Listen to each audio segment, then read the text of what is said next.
Hello everyone, welcome to Mission India. I am Pratyush Singh. तो पिछले lecture में जो है हमने unit and measurement lesson complete कर लिया था।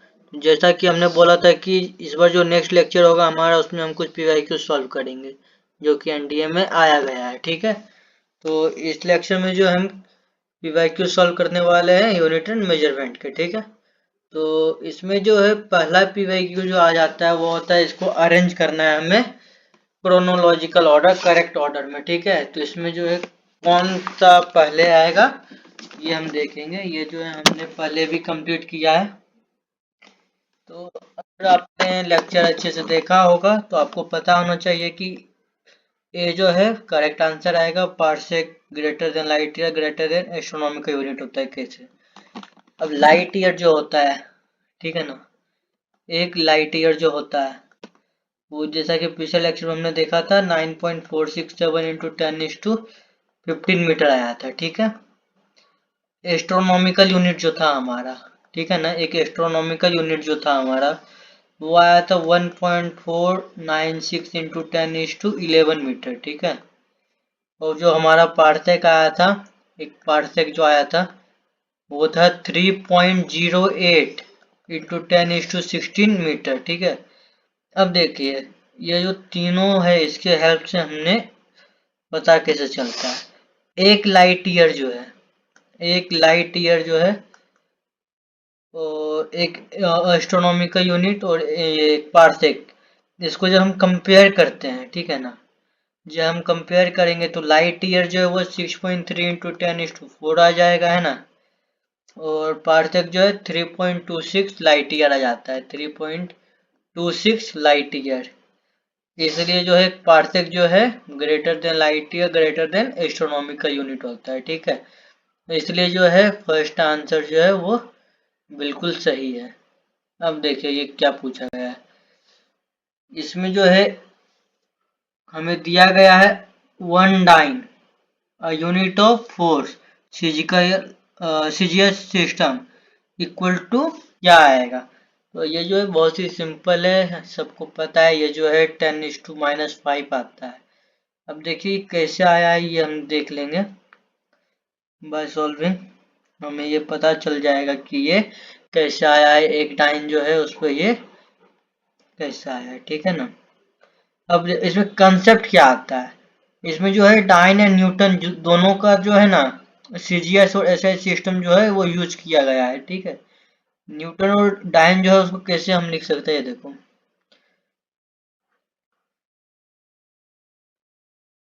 इसको हम ऐसे लिख सकते हैं कि केजी मीटर पर सेकेंड स्क्वायर, और या फिर तो सीजीएस में हम इसको लिख सकते हैं ग्राम सेंटीमीटर पर सेकेंड स्क्वायर। ठीक है, अब देखो फोर्स जो होता है, ठीक है ना, सिंस फोर्स जो होता है वो होता है M A, mass into acceleration.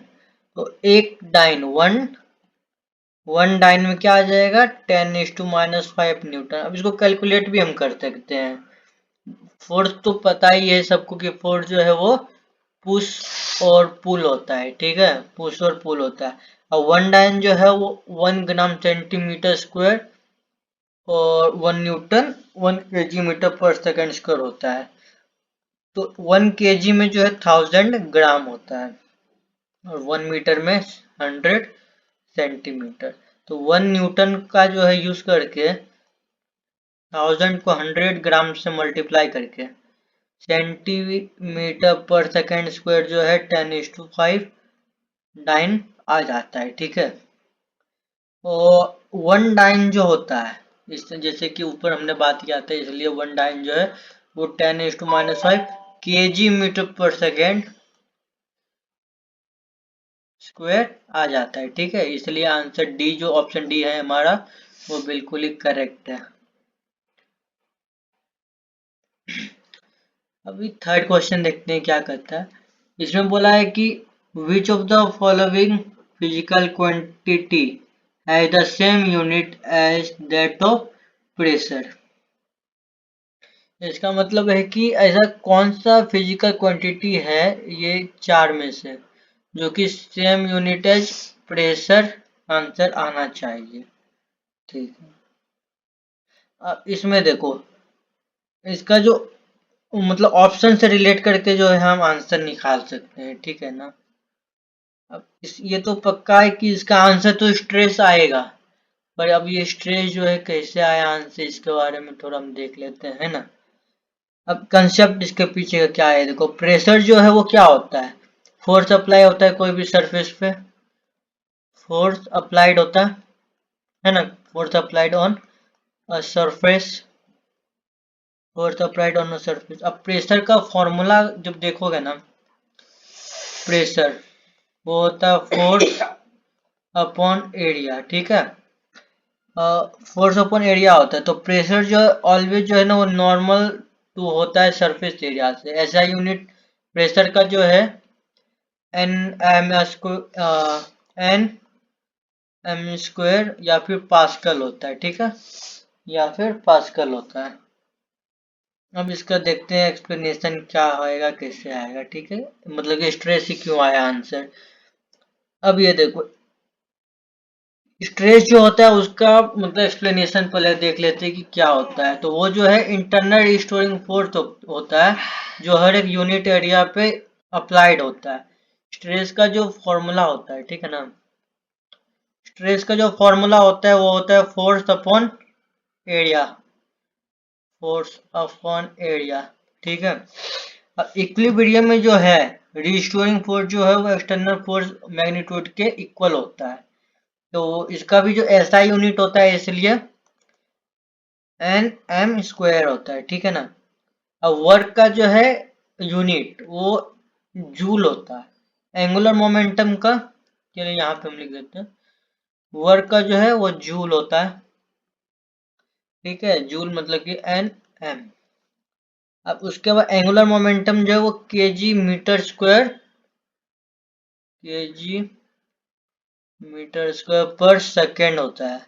और स्ट्रेस का जो है वो एनएम होता है, एनएम स्क्वायर। और स्ट्रेन का जो है वो होता है एन, और यहाँ पे स्ट्रेन नहीं है, तो इसलिए जो है एनएम स्क्वायर जो है, और प्रेशर का भी एनएम स्क्वायर आता है, इसलिए स्ट्रेस जो है बिल्कुल राइट ऑप्शन हो जाएगा, ठीक है। बढ़ते हैं नेक्स्ट क्वेश्चन की तरफ।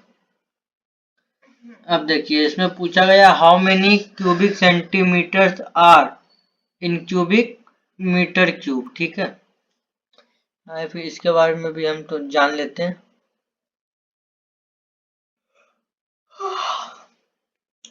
इसका जो करेक्ट आंसर जो है वो सॉल्व करने के बाद कुछ इस तरह आएगा, जैसे कि इसमें पूछा गया कि how many cubic centimeter cubic, how many centimeter cubic are in a cubic meter, ये हमें पूछा गया है। तो फिर हमारा जो आंसर आएगा इसका, एक क्यूबिक में जो है हमको, क्योंकि ये मीटर में कन्वर्ट करना है, इसका जो पहले हम जो है ना इसका एक का आंसर निकालेंगे, ठीक है। तो इससे जो है आंसर हमारा फटाक से आ जाएगा। इसको सॉल्व करके देख लेते हैं। तो पहले तो हमको ये पता होना चाहिए क्यूबिक मीटर के, देखो क्यूबिक मीटर जो है वो मैट्रिक वॉल्यूम यूनिट होता है, ठीक है ना, जिसको कि वॉल्यूम ऑफ क्यूब से विद साइड के मदद से 1 मीटर ऑफ लेंथ से डिनोट करते हैं। और क्यूबिक मीटर जो है वो मैट्रिक वॉल्यूम यूनिट होता है, ठीक है, जो डिफाइन होता है volume of cubic side 1 centimeter से, ठीक है। 1 cubic meter equal to 1 million cubic centimeter, ठीक है ना। 1 cubic meter is equal to 1 million cubic centimeter. तो इसलिए जो है 1 मीटर क्यूब जो है वो क्या हो जाएगा, 10⁶ सेंटीमीटर क्यूब, इसलिए बी ऑप्शन जो है हमारा वो बिल्कुल करेक्ट हो जाएगा।